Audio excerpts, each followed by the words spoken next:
Well, that's right. The battle bus is ready. So here we have it. One thing to think about, I know the leaderboard might seem a little bit intimidating when you see first place 30 points ahead of second, but that's really not much. In hindsight, it's just a couple of placement points. It's like, you know, a few eliminations essentially. It's not that much of a gap, and that's what we mean by you cannot afford to fall early. Bak and Pars here being contested.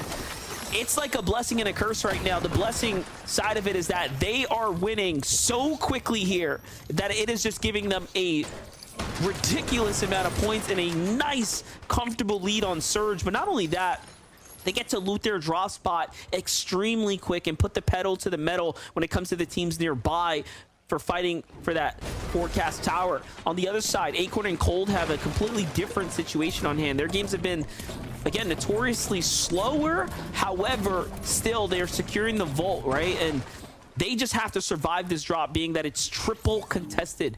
It just doesn't get any more difficult than that, Taco. For sure.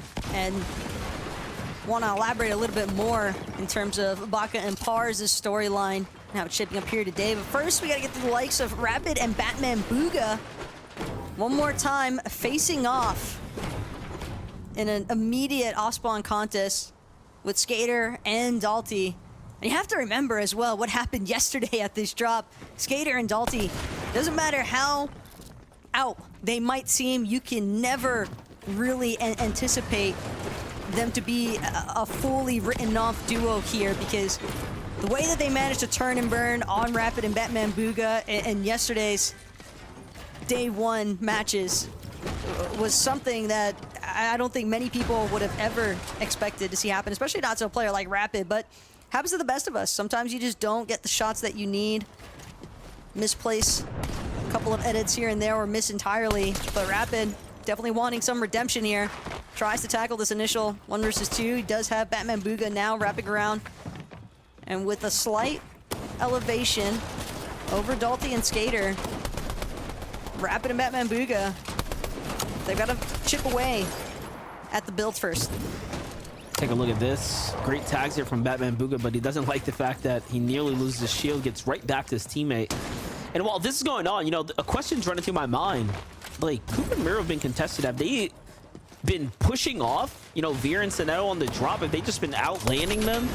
Have they even been able to even take that battle? So I'm not sure what's been unfolding on that side, but hold up. Things almost go south here for Rapid, but he does manage to fulfill the elimination there.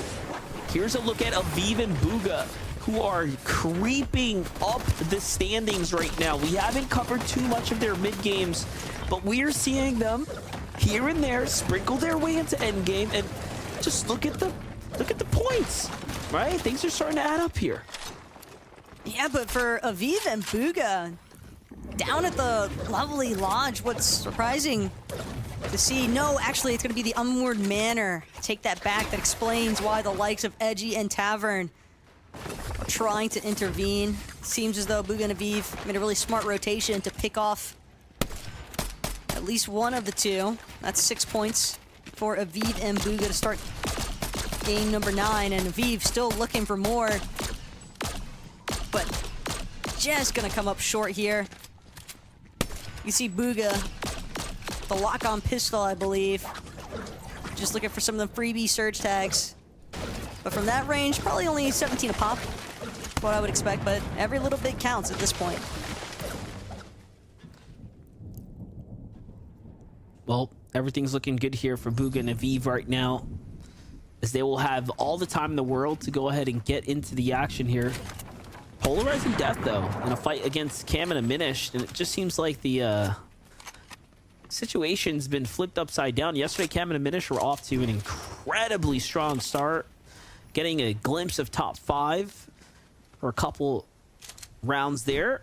But now it's Prodigy and Polarized, who, after that Victory Royale, have rocketed their way right up into this conversation, into the standings. And that's what happens when you perform stronger on a day where the point thresholds are different, where everything means a lot more. You'll just earn more for your placement points and eliminations. But look at this, Boya and Peterbot This time, contested for the forecast tower by a team that's pretty desperate here. It's snacking possessed. They have to do something big, and what bigger thing to do than try to snatch up the information of the forecast tower? But they're not happy with the situation at hand. They're not happy to fight for this one. They end up giving it up. Not only that, but with a team base so far up on a hill that can oversee both Pollo and Peterbot, as well as the duo that was just contemplating challenging them. That's part of the reason why we see Peterbot go to the other side of his box. He doesn't want to try and look for peaks from a position that he knows a team with that much elevation over him probably have the advantage. Muzz knocked Acorn in the feed right there. Keep an eye on that. This could be a huge problem. Cold here by himself on the high ground, looking down now.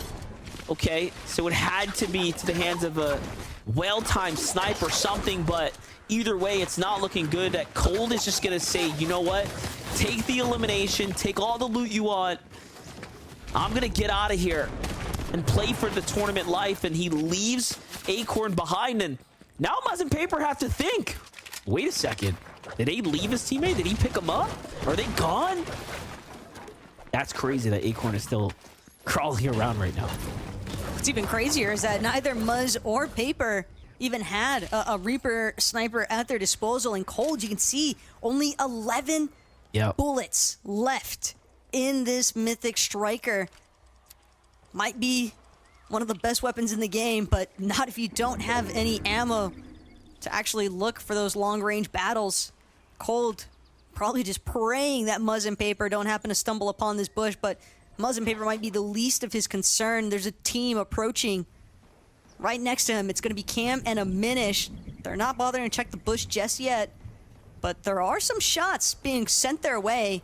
So Cold, even if he isn't spotted out by Cam and a Minish, though, he still has to worry about the team that's taking shots at them from over by the ship it station. Well, I'm more curious. Minish just like, yeah, dude, I'm just gonna dodge, bro. Bro's running behind the bushes. Like, instead of building a wall there, that was crazy. But you know what? I'm not even gonna second guess the decision making from Cold here. He's got Acorn. He's got himself. You know, Acorn is one of the greatest IGLs we have ever watched play Fortnite. So if the call was made, dude, position up. Don't worry about it. Play Storm. I trust in it. But now I'm just a little bit wary after watching Baka and Pars try to play that heal off and the Storm sickness catch up, right? So it's kind of like a double-edged sword now. You have to begin to think about these things. You have to weigh your options. You can't really trust the Storm all that much, because in the end game, it could just come full circle there and cost you a win. But for Polarized and Death here, they've tried to claw their way back into this game. You could tell that the material has been bad ever since that engagement up against Cam and Diminish. Look at this. They're going for the fight here onto Macwood and Blake, and Macwood just gets deleted by Death. I think he caught him with a side angle, and it's just not looking good right now for Blake at all. Blake is unfortunately just a rat in a trap at this point, because Polarized and Death, they're not going to let this one go. Blake, the teeniest bit of HP is his silver lining currently. He's doing a relatively decent job, though, at wasting Polarized and Death's time, and at least forcing them to work for this final elimination. But he will inevitably fall. Just too much pressure being applied, but definitely got a good chunk out of Death's HP in the process. Granted, there are ample heals surrounding Death and Polarized, though, so they should be able to regen their shields, no problem. Peterbot, though, just now we know where the issue stems from. That's how it happened. So Peterbot is blame him. He's actually the origin story of the woes of Blake and Macwood for game number 9. I'm laughing because TikTok's gonna love that one. Chat always goes crazy for Peterbot plays. The fact that Macwood was that exposed and didn't even recognize the fact that there was a possibility of someone like Peterbot managing to find an angle on him. Did you just see that? The leaderboard just flashed for a second. Eops and Rise are down. Fully finished right now, which means Acorn and Cold. If Cold can pick up Acorn and run this one back, they have a chance to overtake first place for the first time today. But more importantly, the rest of top 10 have a chance now to start to close the gap. This is going to become an extremely competitive leaderboard when this is all said and done, because if Yamzo and Rise are out the game, that is the biggest piece of the puzzle that needed to be solved for everyone else inside the top 10. And you just know that a team like Acorn, if they recognize the fact that Yamzo and Rise have been eliminated from this lobby, maybe expect them to slow things down a little bit, because now they don't necessarily need to go for an overly aggressive box fight. Just find your surge tags, play it back. Don't force any unnecessary positioning or any unnecessary over peaking. We've already seen a handful of players finding their faces getting ripped off in the process for challenging on the peaks here. Just never know when someone with a sniper is right around the corner. Reet and Ritual, much different position right now. Keep in mind, this is a team that spawns on the eastern side, and they played all the way around here. Beautiful tag right there by Ritual, and just much better here as far as the damage is concerned. That's going to really jump them up, give them a little room to work with there. And they find another one on the rotation there, so things are looking up here. But we jump over Cold. Cold likely, I pray that he has picked up the reboot card and he's just waiting for the save at this point. Because if not, time has to be running extremely thin here. But yes, the fact that he's going way out to the Storm here shows that he is likely going to try to play for the other reboot off in the distance here. And he's just, again, another game where Cold and Acorn have to play this Storm. But you saw what they were able to do last time when they got back in day one. They turned it into something. And just last game as well, watching Clix and Epic Whale, when Clix picked up Epic, they turned that into nearly a victory royale. So anything can happen. But while we're looking at a solo Cole, I couldn't help but notice that it was Baka and Pars situated inside of fencing fields. And if it was Baka and Pars that got that elimination onto Acorn MDF, there's a high likelihood that they're going to recognize the fact there's no way Cold can make a reboot ban play inside of fencing fields. That's just going to be impossible. So they're going to hold it down. They held Cold. They forced him to move even further into Storm.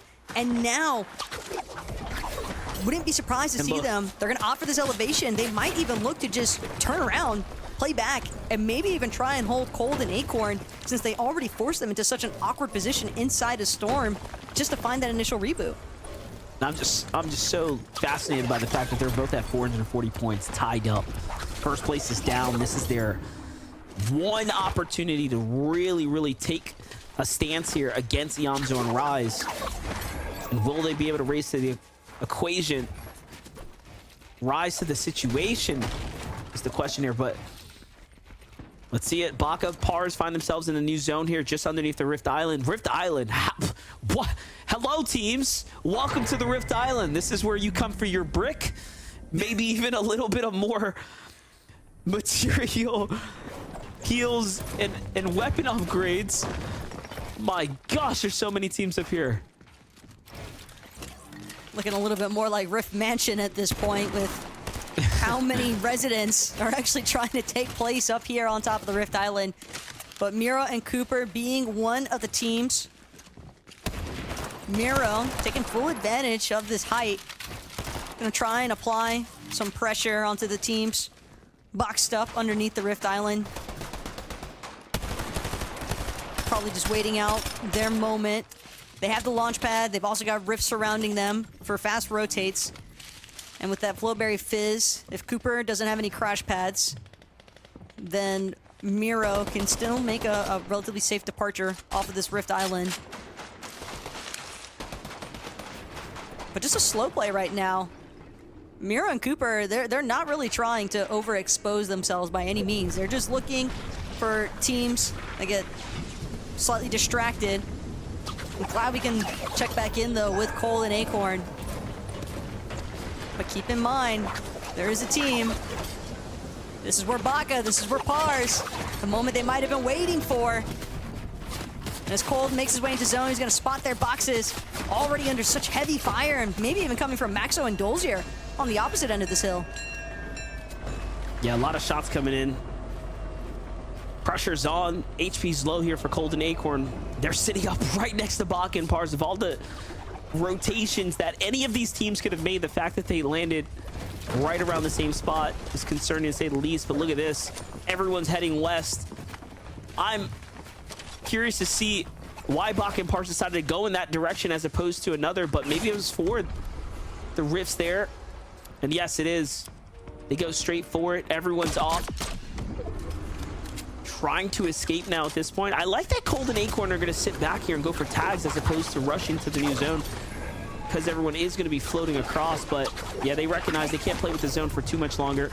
Can't afford to take Storm. Players surround them. They find a rift there. Neko almost hits the tag, but Acorn gets hit before he jumps in as well. So look at this. They're below the surge now. They will have to either position up extremely strategically or land on a team. And I'm watching markers come out, so we don't really know what the decision is going to be just yet. Clix and Epic Whale are landing here, and it seems like everyone that's landing in this general area are teams that are deciding, I probably need to fight, so I'm going to stay next to all of these other teams. And the story goes on, but hey, look, the script's already been written. These guys have a chance here with the Yamzor and Rise out, and this, again, might be one of the only lucky opportunities. It gets to line up this way, and Cold and Acorn continue to take advantage of the opportunity that has been presented before them. And my, oh my, with every step they take towards the lead, things become a little more interesting. It's always insane to me when teams are in a moderately shambles situation, because Acorn and Cold, with how deep of a rotate they had to make from inside of the Storm, they had expended most of their white heals, but Xavi and Neko just gifting them every single resource imaginable as far as shields and white HP heals are concerned. A benefit that Clix can only wish him and Epic Whale might be so lucky to stumble upon, as they'll find a very temporary relief from that surge damage. But as soon as things tick over, you have to keep in mind, they're still relatively low on their surge damage. They need to take an engagement. They don't have that many materials either, so a refresh is the utmost necessity here. Yeah, they're gonna have to do it. They've seen this happen before, where they crash pad into a team and it works again, but Epic lets this side guard down and the shots come in, and that's it. Epic Whale, Clix get halted for a second. Baka and Pars, it seems like they met the same fate here. Completely different story though. They were comfortably above the surge and they just get deleted. You could tell that the server pressure was definitely adding to that rotate. That is so tough. And look at this now, shots from above. Acorn and Cold are just taking full advantage of the lobby right now, of the situation at hand. It's the fact that Cold and Acorn are even in such a favorable position in the first place, though. The fact that they didn't get held and were able to find such an immediate refresh. It's that last refresh onto Xavi and Neko balls that might actually result in netting Acorn and Cold a victory royale here in this lobby, because they have materials, they have heals, and they've got everyone inside of that top three down for the count as well. So this is all the Acorn and Cold show, and seeing how far they can actually go, because they have a really strong chance to leapfrog Yamzo and Rise in that first place position here now, MDF. If they just stick to playing their game and keeping their cool. Yeah, here's the thing. This is where it's going to happen. This is where the placement points are going to start to tumble on in. And if they can soak up a top 15, a top 10 right now, they're going to be closing in on that 500 point threshold. They'll be the first ones to really begin to break away. Pewterbot and Boyo have a chance here as well, but they're going to need like a top 5, maybe better, in order to get up there and earn another 70 points. But Look at this. They're starting to eye up potentially threats right here. Threats. Who does he know? He has a weakened wall there. Might just have Peterbot flying right on in through. Wouldn't put it past him, but no. Shots coming from down low. It's Day. Day in another endgame. Okay, I just need to see Day's points at this point. This is 3 games in a row. We're seeing him make it to mid-game, but Redux gets taken down right here. So it's going to be up to Day by himself. Either way, impressive nonetheless. 187 points from being all the way at the bottom, all jumping way on up. No, that's what happens when you have those 1.5x points. Anything can happen. It's going to be tough, though. Shots are coming in here for Peterbot and Boyo. It is not looking good at all. These trades are not going in their favor, Taco. They're not finding the tags that they're hunting for right now. They're trying to force it, which, of course, is never a great recipe, but they kind of have to as well right now. Yeah, right now it's all about whether or not Peterbot and Pollo can actually break through, find that elimination onto Day, and just keep paving their path forward. As Death polarized. Another elimination secured onto Spinks. Pump still running around somewhere because that's only 1 elim currently for Death. And you can see Pump now on the other side of this wall. Death seemingly doesn't seem to recognize the fact that Pump is lurking just behind him. Gotta be careful. Pump could potentially make the play of a lifetime here and double eliminate Polarized and Death if they're not careful. But it does seem as though the intention from Pump, at least for the time being, is lie low, stay hidden, and just move with the backside of the zone. Or get eliminated immediately. Yeah, they're still adding up. They're earning points here. That's what's most important for Def and Polarized. They are now in the 400-point threshold range. This is top 10 page. This is it. This is starting to really close in. If they can earn 30 or 40 more points, I mean, they'll start taking off into a top 5 conversation. Let's look at Peterbot here, who, like we just said, was struggling, but he hits the sniper shot of the day there onto Duke, who was flying across the sky and manages to avoid the incoming fire here, staying alive. And even with shots coming in from behind, you cannot stop Peterbot once he gets going here.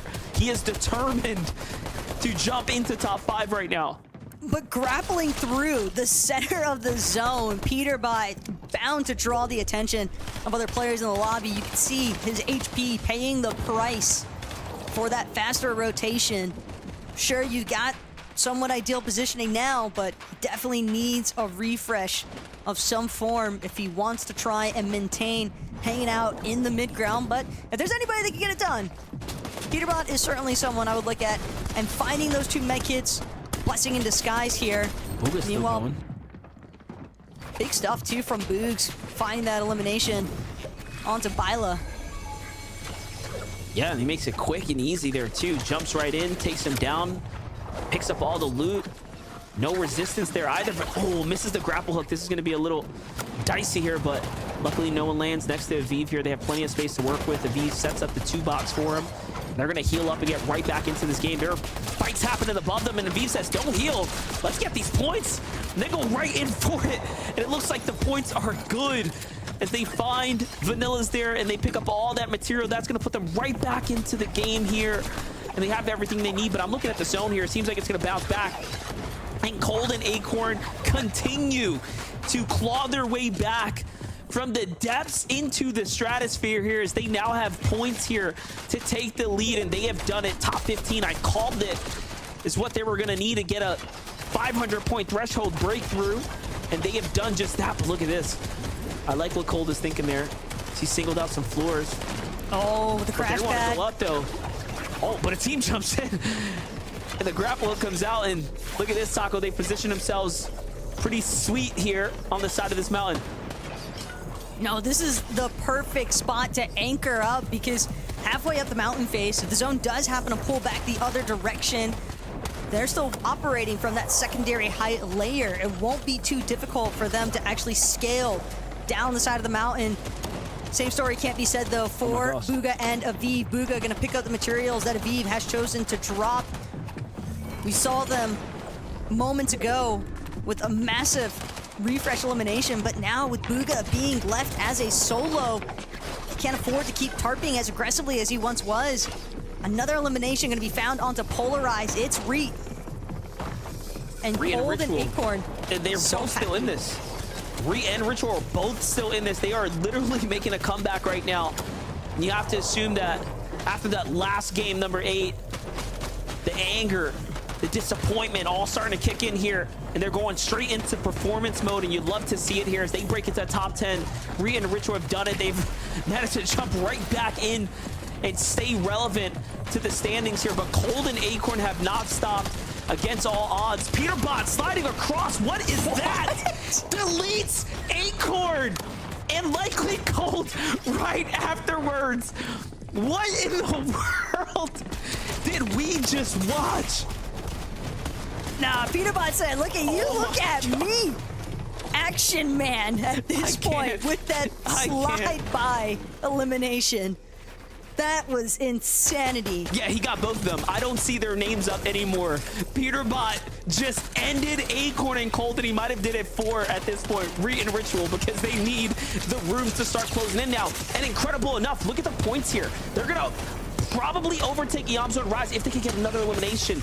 If they can literally finish off this other duo. It's all or nothing, and they find Trashy. Those are worth so much. They just jumped 20 more points, by the way, for that by itself. 2v1 though, they take fall damage. Bryce is gonna get the elimination credit, and Ritual could not hit the shot, and Bryce will win the game. What a steal takeaway there for Bryce and Chubbs though. Bryce operating as a solo, by the way, in that final moment. Just really smart.